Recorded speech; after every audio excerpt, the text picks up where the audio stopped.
بسم الله الرحمن الرحيم. والمرسلات عرفا فالعاصفات عصفا والناشرات نشرا فالفارقات فرقا فالملقيات ذكرا عذرا أو نذرا إنما توعدون لواقع فإذا النجوم طمست وإذا السماء فرجت وإذا الجبال نسفت وإذا الرسل أقتت لأي يوم أجلت ليوم الفصل وما أدراك ما يوم الفصل ويل يومئذ للمكذبين ألم نهلك الأولين ثم نتبعهم الآخرين كذلك نفعل بالمجرمين ويل يومئذ للمكذبين ألم نخلقكم من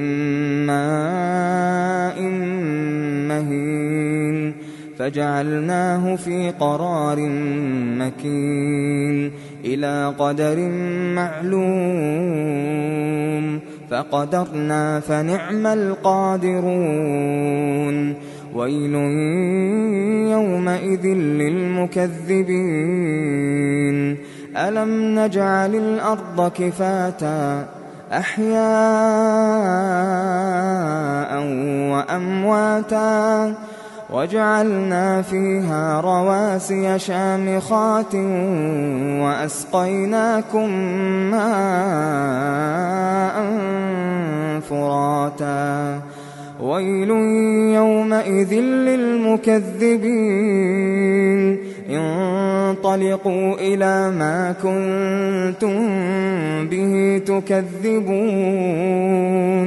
انطلقوا إلى ظل ذي 3 شعب لا ظليل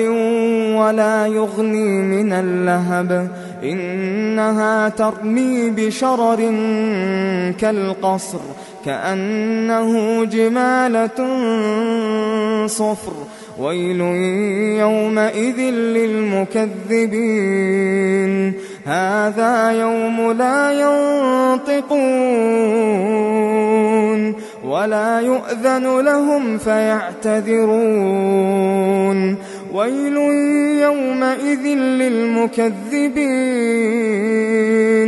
هذا يوم الفصل جمعناكم والأولين فإن كان لكم كيد فكيدون ويل يومئذ للمكذبين إن المتقين في ظلال